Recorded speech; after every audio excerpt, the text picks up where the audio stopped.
On Jnana-Yoga, all souls are playing, some consciously, some unconsciously. Religion is learning to play consciously. The same law which holds good in our worldly life also holds good in our religious life and in the life of the cosmos. It is one, it is universal. It is not that religion is guided by one law and the world by another. The flesh and the devil are but degrees of difference from God Himself. Theologians, philosophers, and scientists in the West are ransacking everything to get a proof that they live afterwards. What a storm in a teacup! There are much higher things to think of. What silly superstition is this? That you ever die. It requires no priests or spirits or ghosts to tell us that we shall not die.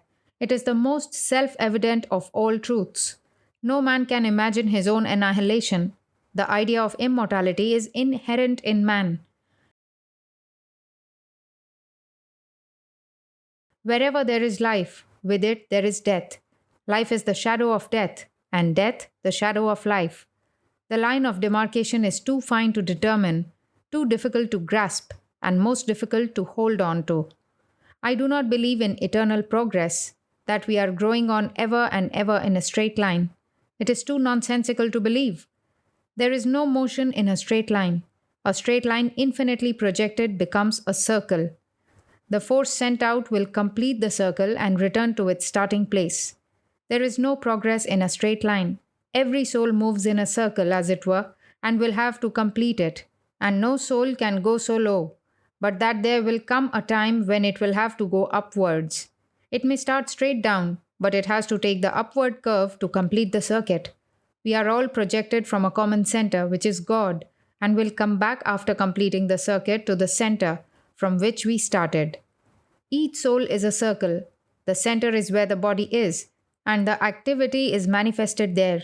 You are omnipresent, though you have the consciousness of being concentrated in only one point. That point has taken up particles of matter and formed them into a machine to express itself. That through which it expresses itself is called the body. You are everywhere. When one body or machine fails you, the center moves on and takes up other particles of matter, finer or grosser, and works through them. Here is man. And what is God? God is a circle with circumference nowhere and center everywhere.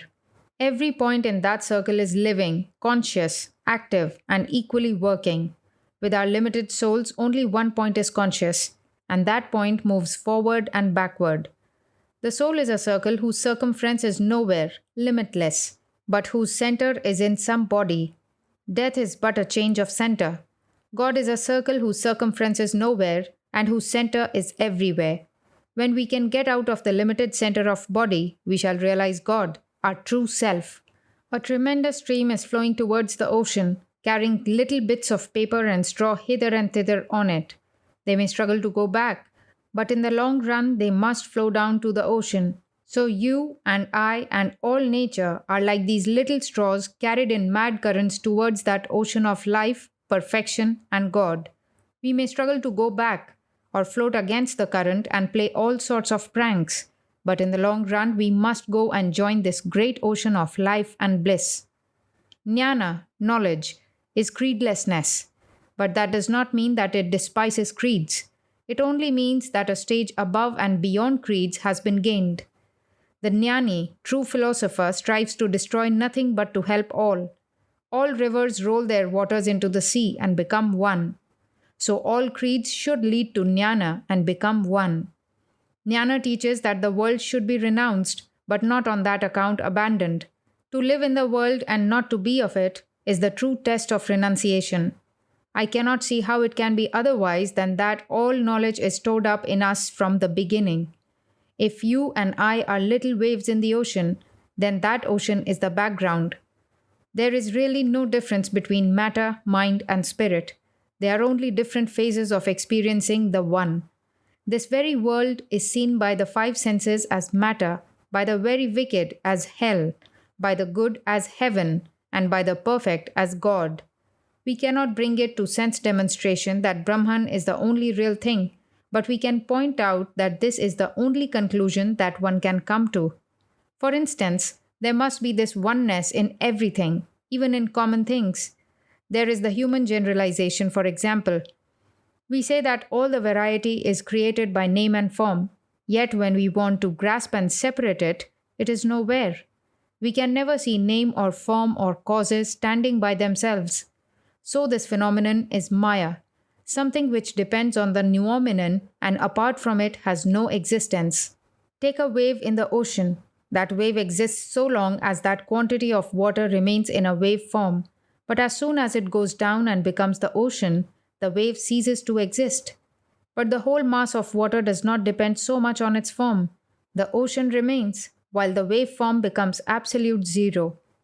The real is one. It is the mind which makes it appear as many. When we perceive the diversity, the unity has gone, and as soon as we perceive the unity, the diversity has vanished.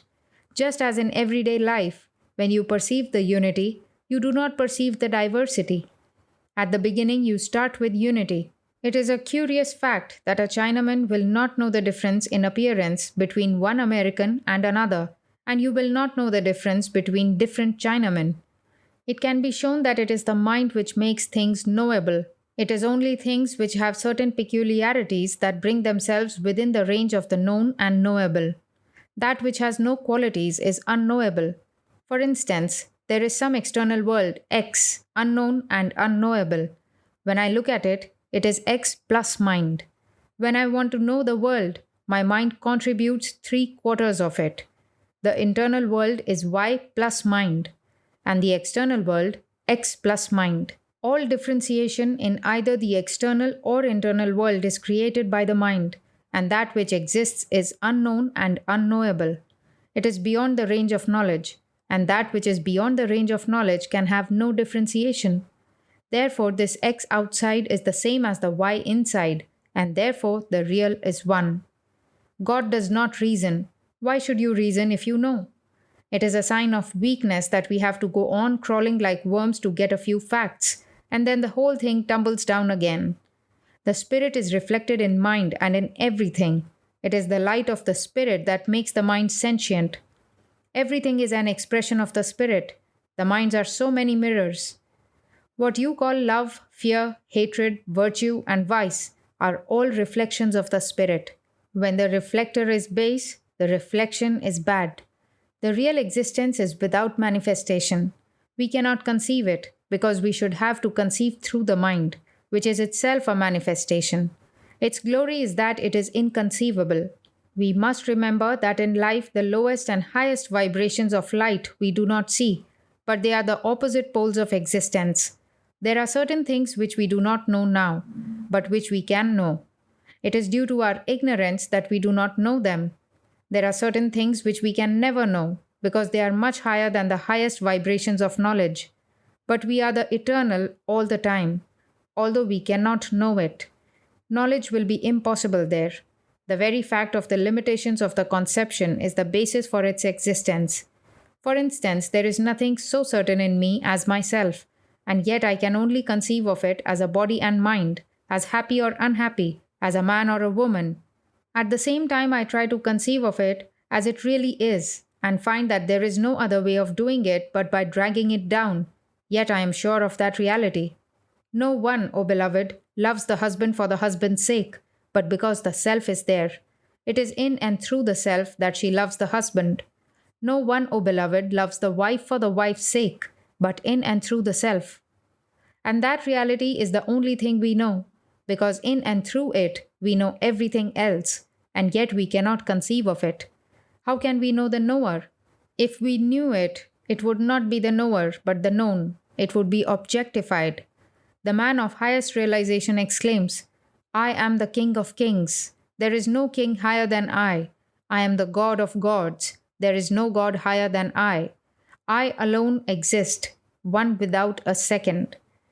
This monistic idea of the Vedanta seems to many, of course, very terrible, but that is on account of superstition.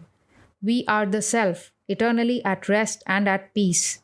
We must not weep. There is no weeping for the soul.